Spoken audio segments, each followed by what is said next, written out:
But first, let me begin by clarifying the purpose of nonviolent communication. Its purpose is to help you to do what you already know how to do. Now, why do we need to learn something today that you already know how to do? Because sometimes we forget to do this. We forget because we've been educated to forget. Now, what is it that I'm talking about that we already know how to do? The purpose of this process is to help us to connect in a way that makes natural giving possible. Natural giving possible. What do I mean by natural giving? Let me do you a song to make it clear what I mean by natural giving.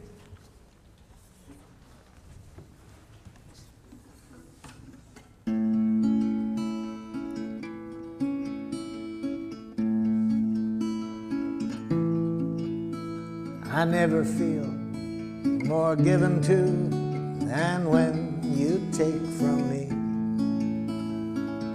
When you understand the joy I feel caring for you, and you know my giving isn't done to put you in my debt, but because I want to live the love I feel for you. To receive with grace may be the greatest giving. There's no way that I can separate the two. When you give to me, I give you my receiving. And when you take from me, I feel so given to.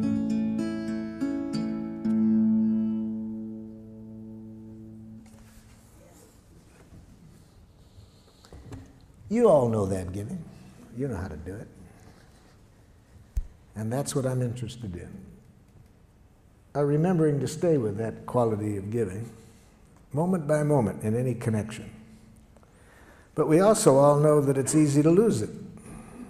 It's easy to lose that connection, so that instead of enjoying that quality of giving, which is possible every moment in every contact we have, in spite of how precious that is, we forget. And instead of playing the game that song is about, which I call Making Life Wonderful, it's the most fun game I've ever heard. Instead, much of the time we play another game called Who's Right?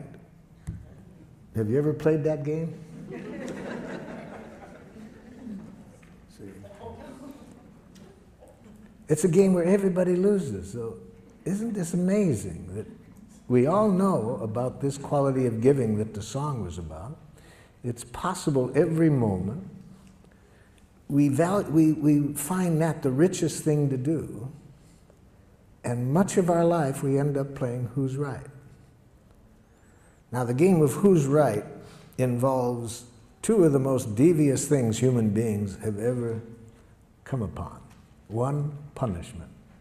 See, because if you're wrong in the game of Who's Right, then you deserve to suffer.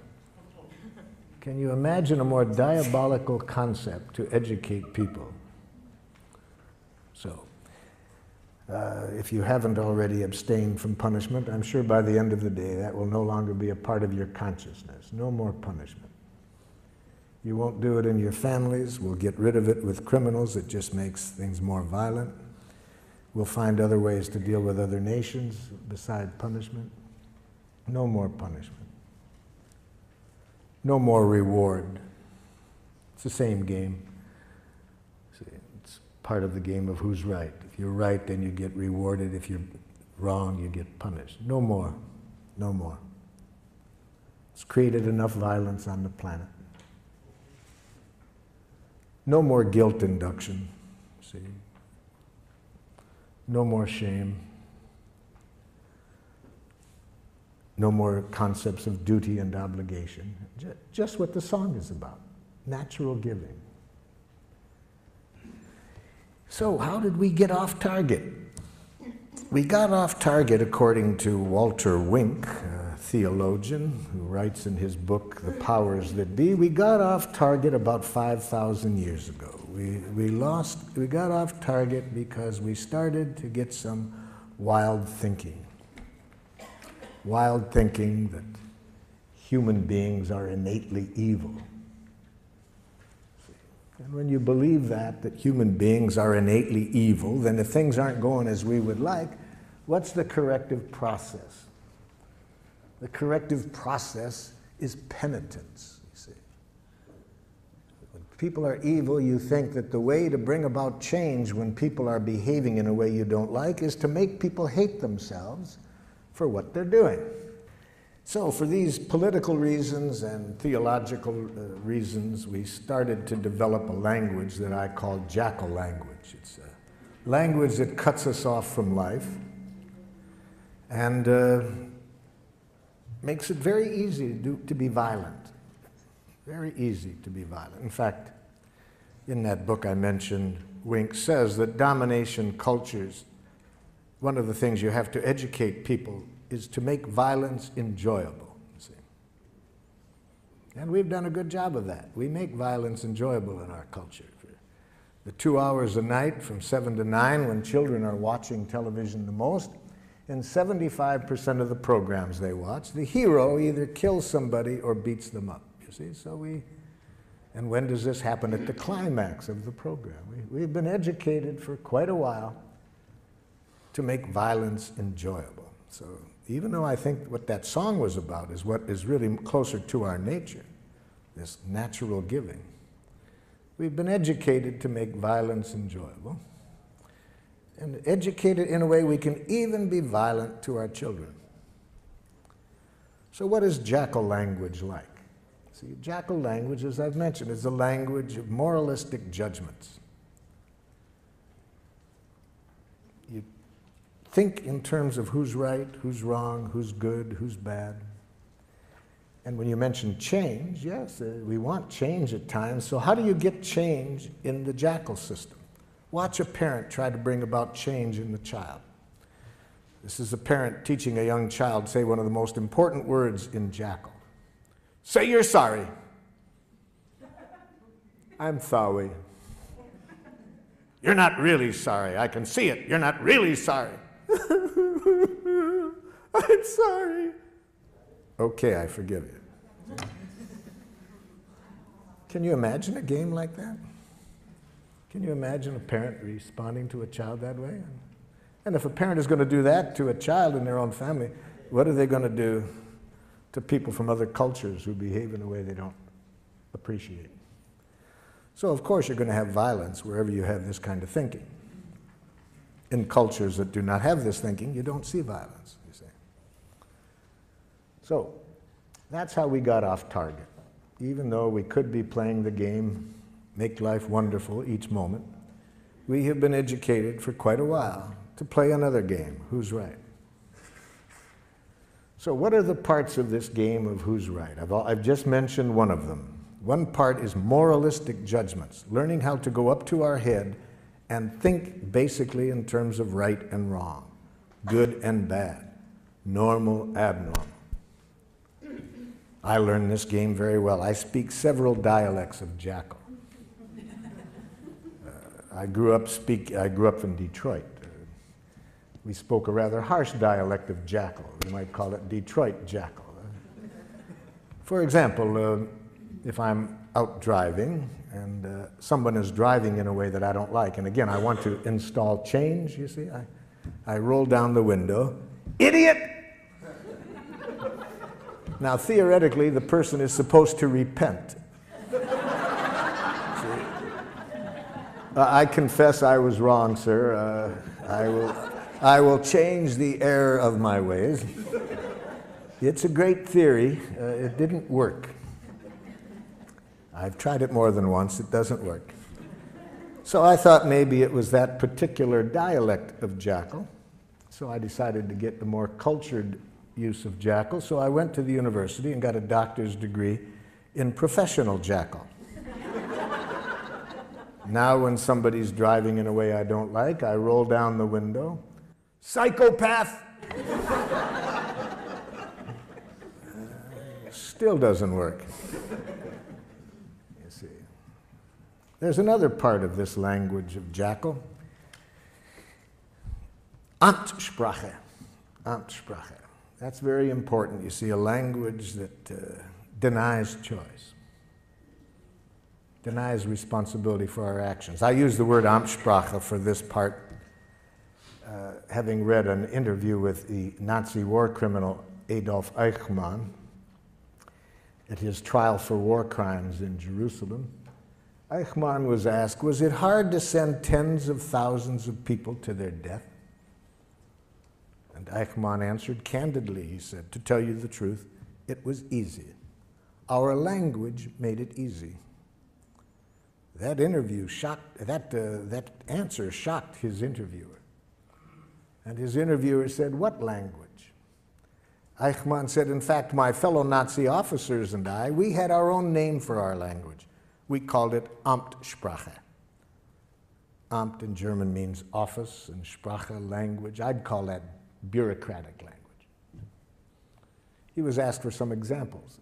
Eichmann said, it's a language in which you deny responsibility for your actions. So if somebody asks you why you did it, you say, I had to. Then you don't feel so bad if you have to do it. You see, you're not responsible. But why did you have to, Jack? Superior's orders. Company policy. They made me do it. I couldn't do elsewise. Very dangerous language, Amtssprache. Very dangerous. We have giraffe schools. I use the word giraffe, you see, as a symbol for nonviolence. We'll see today that the language we're going to study is a language of the heart. And so I use giraffe language for that because giraffes have the largest heart of any land animal. So,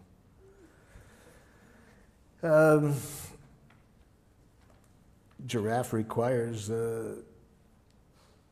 always being conscious of choice, you see. We never do anything that we don't choose to do. But I was teaching giraffe to a group of parents and teachers in one community, and we have giraffe schools throughout the world. We have 5 in Israel, 4 in Palestine, some in Serbia, and so forth. And in giraffe schools, of course, we want to make sure that certainly that the teachers and parents never use Amtssprache. One of the most dangerous languages in the world. To teach a child you have to do something. So I was saying this one time in St. Louis, Missouri, to a group of parents and teachers, and a mother got very upset. She said, but there are some things you have to do, whether you like to do it or not. It's our job as parents to teach our children what they have to do. I mean, there's things I do every day that I hate to do, but there just are some things you have to do. Well, I said, could you give me an example? She said, well, easy, there's so many, let me think. Okay, like when I leave here tonight, I have to go home and cook. I hate to cook. I hate it with a passion, but I've done it every day for 20 years. Even when I've been sick. Well, I said, I'll be very happy today to show you another way of thinking, another language that I hope would open up happier possibilities for you. Well, I'm pleased to report she was a rapid giraffe student. She went home that very evening and announced to her family that she no longer wanted to cook. I got some feedback from her family. The feedback came 2 weeks later when I swung through that city again and was doing an evening workshop. And who shows up? Her 2 older sons. She had 4 sons. They came up at the beginning to introduce themselves, and I said, hey, I'm glad you guys came up here. I've been very curious what's going on in your family. Your mother's been calling me regularly, telling me about all the changes she made in her life since the training. And like, what happened that first night when she came home and announced that she no longer wanted to cook? The oldest son said to me, Marshall, I said to myself, thank God.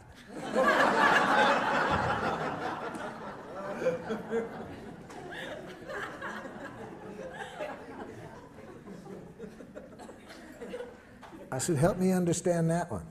He said, I said to myself, now maybe she won't complain at every meal, you see. You see, natural giving, what I started the day off with that song, anything we do in life that isn't coming out of that energy, we pay for it and everybody else pays for it. Anything we do out of fear of punishment, if we don't, everybody pays for it. Anything we do for a reward, everybody pays for it. Everything we do to make people like us, everybody pays for it. Everything we do out of guilt, shame, duty, obligation, everybody pays for it. That isn't what we were designed for. We were designed to enjoy giving, to give from the heart.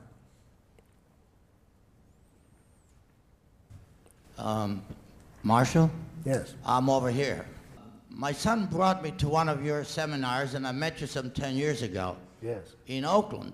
Yes. Now I'm trying to bring my son back to come here.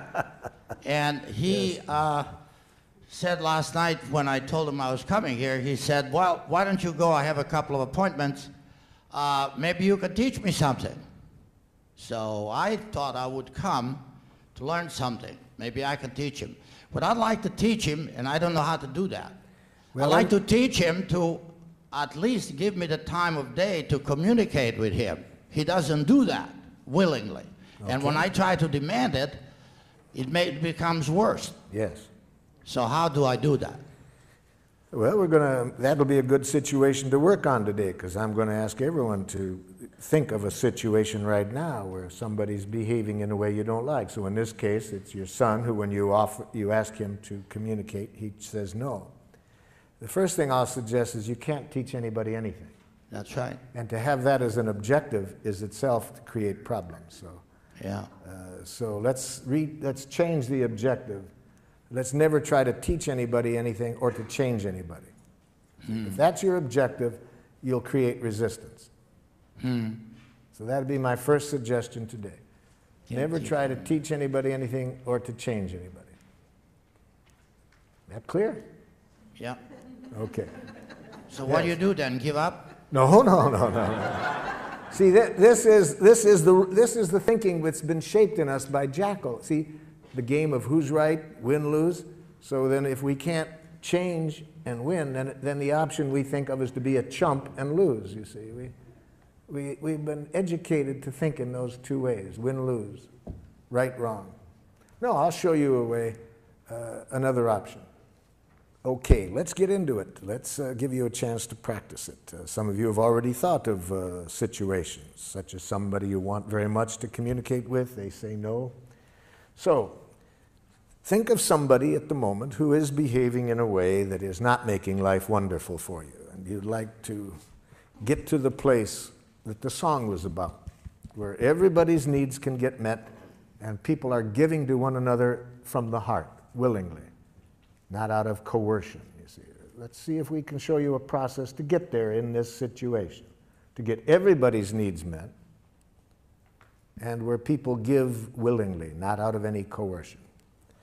So maybe you are living at home. Maybe you choose today to work on a child that you are living with at home who says horrible, horrible Jackal things such as, no. Oh, you laugh. You try living with one for a while. Please brush your teeth. No. Maybe you are living at home with a Jackal-speaking partner who says horrible Jackal things such as, that hurts me when you say that. We'll see today that it's a violent act to say others make you feel as you do. See? To imply that others can make you feel hurt or angry. Maybe at work somebody's behaving in a way you don't like. They come late. They're not producing as well as you would like. Maybe your next door neighbor has been sexually molesting children. Whoever you want to pick, somebody who's behaving in a way you don't like. And you'd like to see how we would arrive at the objective of creating the quality of connection that will get everybody's needs met through natural giving. That's our objective. Okay? Now, open up your materials to the last page, second to the last page. At the top it says, expressing how we are and what we would like.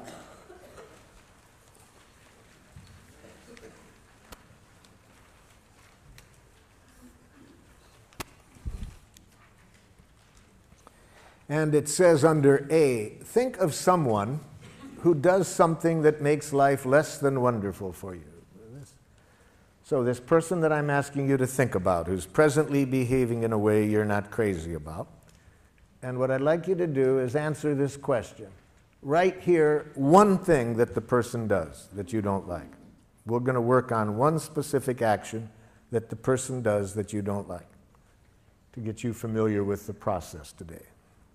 Maybe the person does several things, but we're going to show you how the process works by showing you how to communicate with the person about one specific thing they do. So write under A, one thing this person does that you don't like. Now, when I was here in San Francisco working with the school system back in the 70s, the superintendent of schools asked me to go into an elementary school. He said the parents are complaining about the quality of relationship between these teachers and the administrator. They said the tension in the school is so great that the parents want to take their children out of the school. So he asked if I would go in and see if I could open up better communication between the staff and the administrator.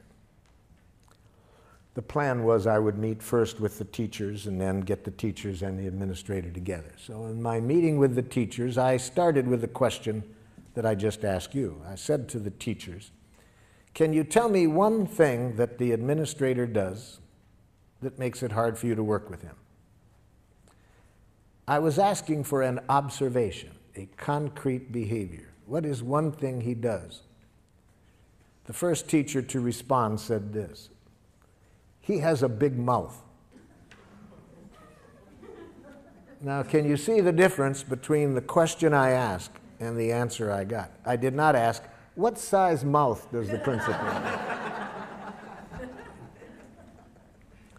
So this teacher was giving me an evaluation, an analysis that implies wrongness. You see, we've been so trained to think that way that sometimes we can't separate fact and opinion. All we see is our enemy image.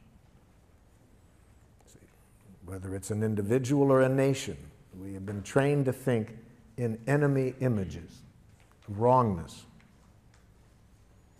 And it obscures reality. We don't see the behavior, we just see our enemy image.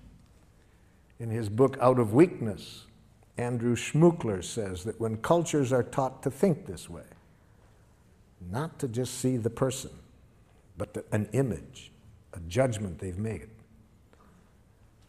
bombs are never far away, you see. So I pointed this out to the gentleman, that this was not an answer to my question. I wanted to know one thing the principal did. This man was stuck. He just couldn't get it. The woman sitting next to him tried to help. She says, well, I know what he's referring to. I said, okay, help him out. What's one thing that the principal does? He talks too much. No, too much is a judgment. I ask for an observation, not a judgment. See, this is how jackal-speaking people think. They really have been brought up to think there is such a thing as a just right amount of everything. And too much and too little, and that they know what it is, see? So they think that way. It doesn't make resolving conflicts too easy with them when people have an idea that there's a right and a too much and a too little, and they know what it is. And especially when they mix it up with an observation. I was just asking, what does the person do? And again, for the second time, this person couldn't see the behavior separate from the judgment. A third person tried to help. Well, I know what they're talking about. Okay, what? He thinks he's the only one that has anything worth saying. No, telling me what you think he thinks is an evaluation you're making of what you think is going on in his head. I was asking for what does he do? A fourth woman said, he wants to be the center of attention all the time. I said, now you're giving me a judgment or a diagnosis of his motives. Even if it's accurate, it's a diagnosis of his motives. It's not an observable behavior. My question was, what does he do? Now the entire faculty sits there quiet. Nobody can answer the question. And one of the women said to me, boy, Marshall, that's hard to do. Yes. In fact, the philosopher Krishnamurti says that to observe without evaluating is the highest form of human intelligence, you see. So those of us who have been taught to think in these enemy images, immediately to think right, wrong, good, bad, normal, abnormal, appropriate, inappropriate, to this, to that, we can't see reality. All we see is our enemy images. Well, with great help, with great effort on my part, I finally got them to get rid of the images and answer this simple question: what does he do? There was several things, but the one that they wanted particularly to start working with him on was this: that during their once-a-week faculty meetings, regardless of what was on the agenda, he would relate it to a war experience or a childhood experience. And the average meeting lasted 20 minutes longer than it was scheduled. Okay, that answered my question of what he did. He talked about war experiences, childhood experiences, rather than sticking to the agenda. I said, have you called that to his attention? They said, well, we can see now that when we tried to talk to him about it, these other judgments get mixed in, and he gets defensive. So they thought it would be a good idea to talk to him about it, but they asked if I would be at the meeting just in case. So I attended their next staff meeting, and I saw rather quickly what they were talking about, because almost as soon as an issue came up, the principal would say, oh, that reminds me of a time, and he would start to tell a story. And I was waiting for somebody to confront him on this in Giraffe, but instead of that, there was a lot of nonverbal jackling going on. People were going like this, rolling their eyes, poking the person next to them, yawning, looking at their watches, holding the watches up to the ear.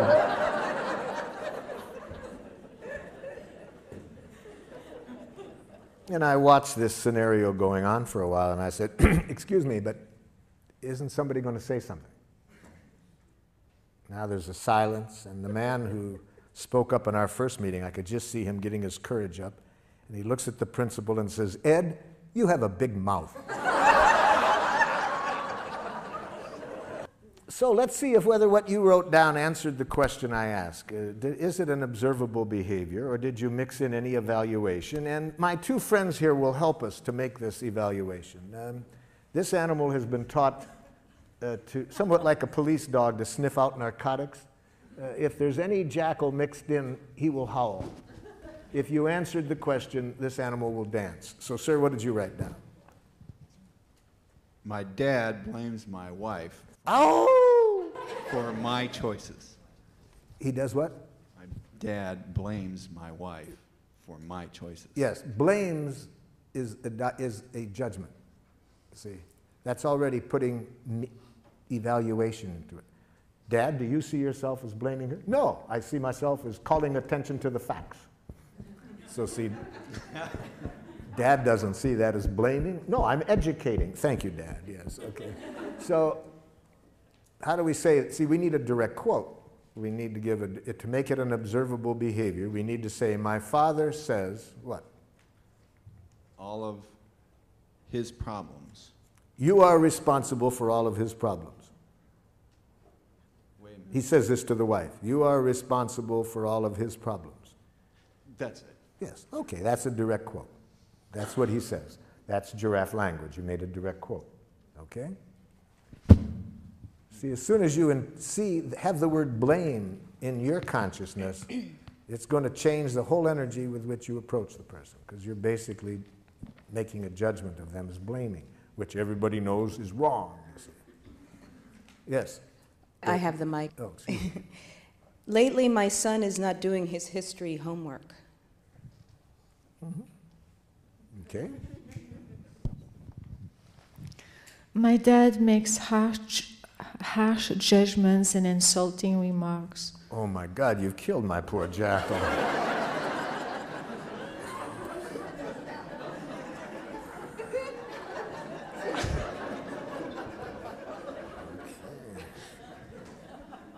He could have handled the harsh, that was one judgment, but insulting, harsh and insulting, see, those are two judgments. That Actually, he does use insulting words. No, there is no such thing. After today, in fact, seriously, by 4:30 this afternoon, you will never hear another insult. It won't exist. Insults will not exist.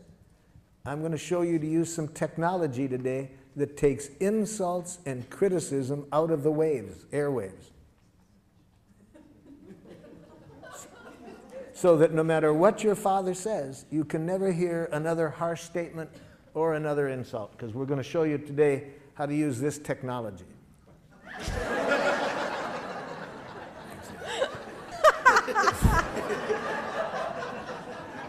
And with this technology, it will be impossible for you to hear criticism, harsh remarks, insults. With these ears, all you can hear is the only thing human beings are ever saying. Please and thank you. See, that's all.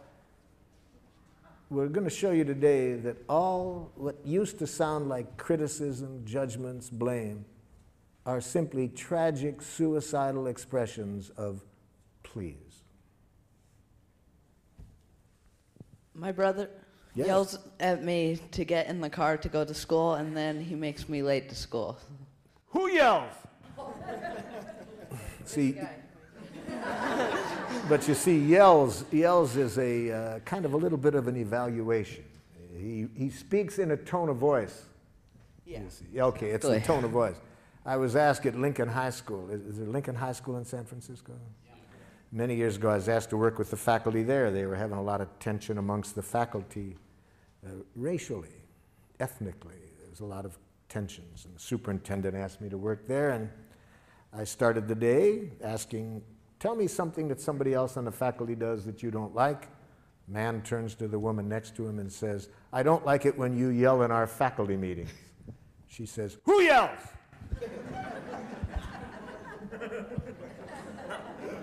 Now, she was from a different culture than this man. See, what was yelling in her culture was quite different.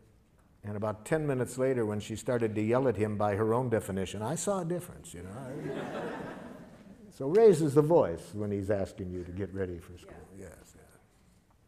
Yeah. Or just kind of gets angry at me to get in the car. Now, gets angry, that's maybe accurate, but it's a diagnosis. We don't know whether he's angry. He might be scared that, you're going to miss school. Yeah. It might sound to you like angry. Maybe it is, maybe it isn't. But raises the voice, has smoke coming out of his ears. That you can see, That's observable. Yes? Fifth grader Jesse refuses to do his seat work. Ow! Refuses is a diagnosis. Maybe an accurate diagnosis, but it doesn't tell me what he does. He just says, no, I don't want to do it. Says, no, I don't want to do it. That's the behavior.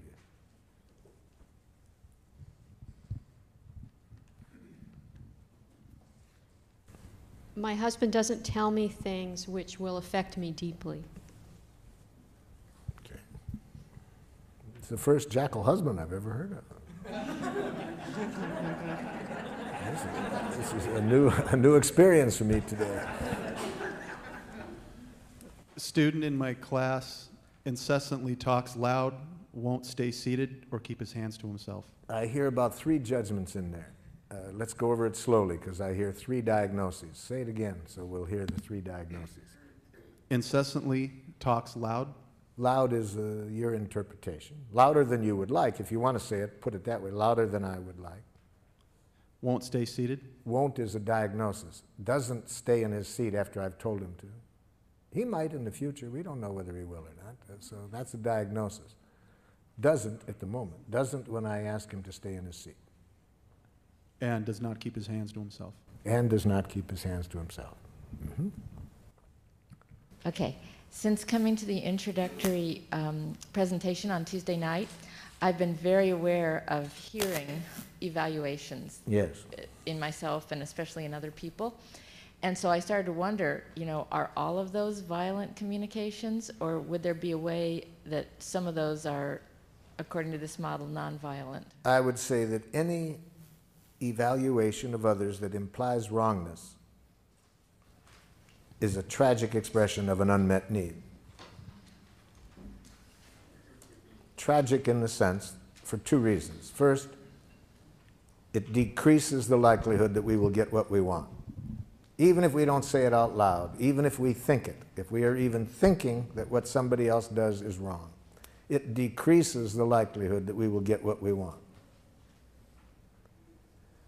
And second, it increases the likelihood of violence. So what could be more tragic than that, than expressing ourselves in a way that gets in the way of our getting what we want and increases violence?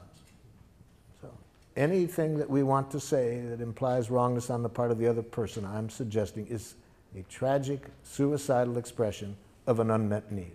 Say the need. Learn a need consciousness, which is what we're going to get to now, you see. That's how we evaluate in nonviolent communication. We evaluate from the heart. We make judgments, but we make need-serving judgments. We judge whether what people are doing is meeting needs or not. We don't moralistically judge the person for what they did. We judge whether it's serving life or not, because needs are our direct connection with life. They're the life that's going, needs are the life-seeking expression within us. So we evaluate with reference to that. And that requires two kinds of literacy, feelings and needs. So let's be sure that we are all speaking the same language when I use the term feelings and needs. So under B, it says, imagine that you are talking directly to the person and express how you feel when the person acts in the way described above. And use this form. Again, we're talking to the other person, we're telling them now what they did, and we say, when you do this, I feel how? How do you feel when the person does what you wrote down under A? Write that down.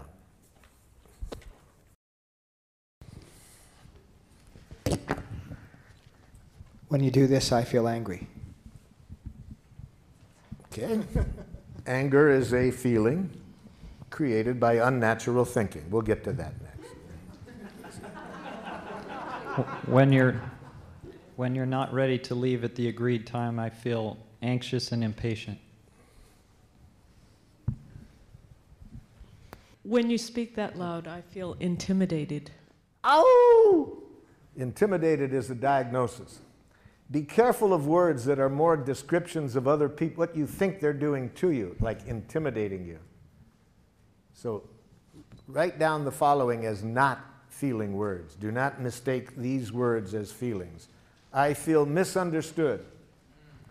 I feel used. I feel manipulated. I feel judged. I feel criticized. I feel ignored. For example, aren't there times when you think somebody's ignoring you? Don't you feel relieved? And at other times, don't you feel angry? You see, so words like that really say very little about what's alive in you. They say much more about how you are interpreting the other person's behavior. And above all, never mistake the word rejected as a feeling. I feel rejected. No, no. That's not a feeling. That's a suicidal interpretation. Okay, who's got the mic? There's the mic. Yep. Hurt, disappointed, disheartened. Yep.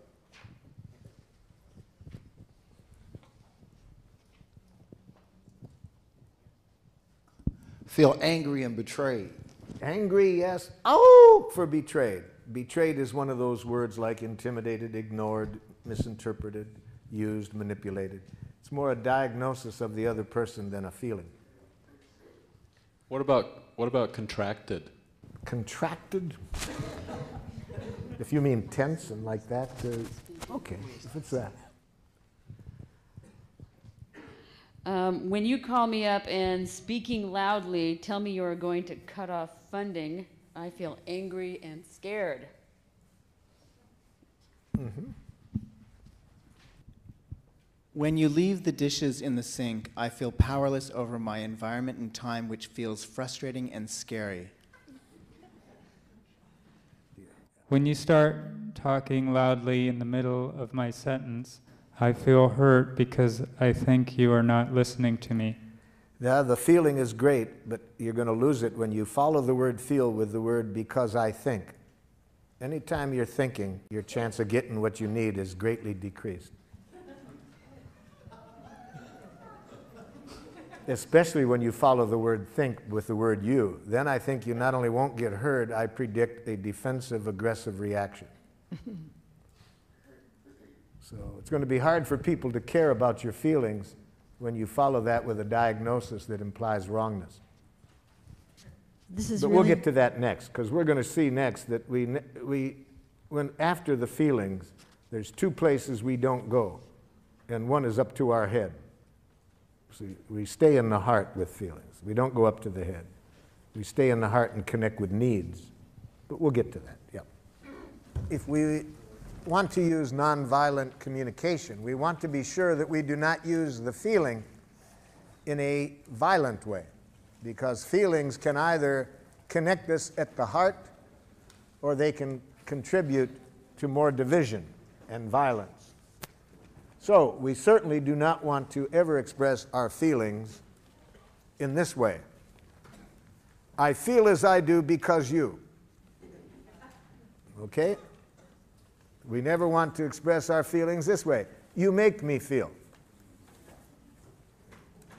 Now that will be a hard habit to get away from, because in a jackal culture, feelings are very instrumental to using guilt as a way of manipulating people.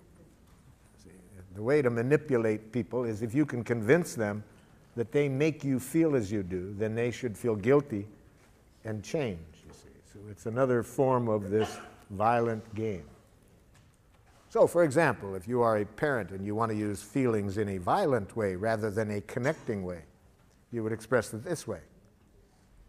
It really hurts me when you don't clean up your room. Okay? Or, you make me angry when you say that.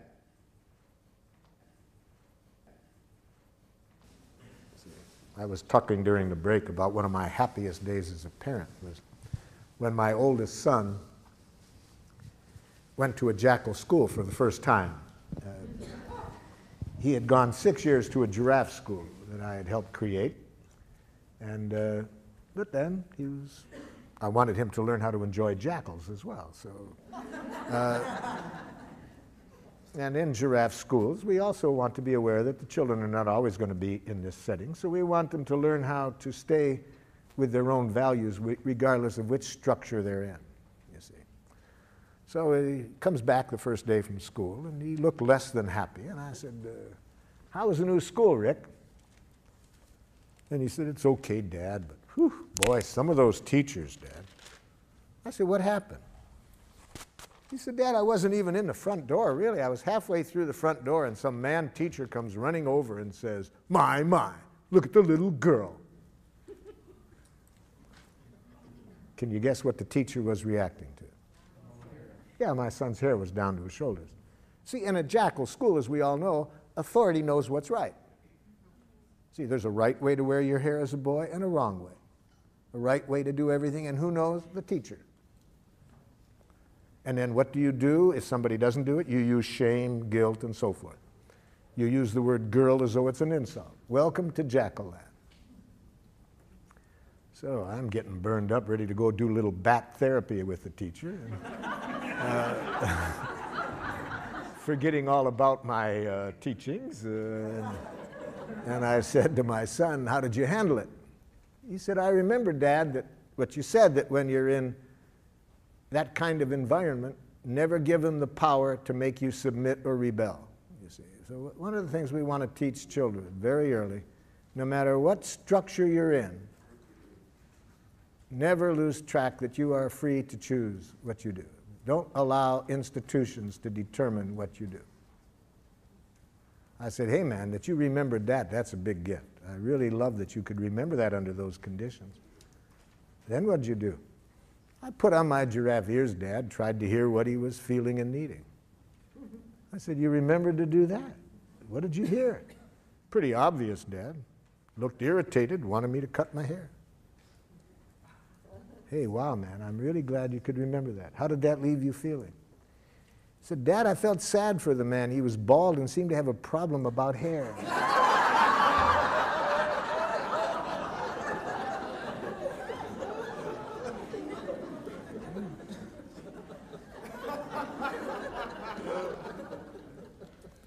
So we want children, the same thing we want to teach adults.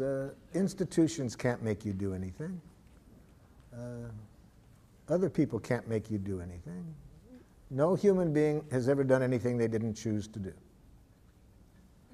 A Palestinian in the village of Hebron disagreed with me one time. He said, I don't agree with you, Marshal, that we only choose to do. Where was my choice 2 days ago? A soldier puts a gun at my head and says, take off your clothes or I'll shoot you. Where was my choice? I said, seems pretty obvious to me. You had a choice of whether to take off your clothes or not. He laughed. He said, okay, I got your point. I chose not to take off my clothes. That soldier knew I didn't have a gun. He was doing this to dishonor me. I chose to risk my life to protect my honor. Okay, so I'm not saying we always like the choices we have, but nobody can make us do anything we don't choose to do. So I said, apparently the soldier also chose not to shoot you, or else he was a very poor shot. My children taught me this about nobody does anything they don't choose to do. From the time they were 2 years old, they educated me that I couldn't make them do anything. All I could do is make them wish they had. And then they taught me another lesson, that any time I would do that, they would make me wish I hadn't made them wish they had. They taught me that violence creates violence, you see.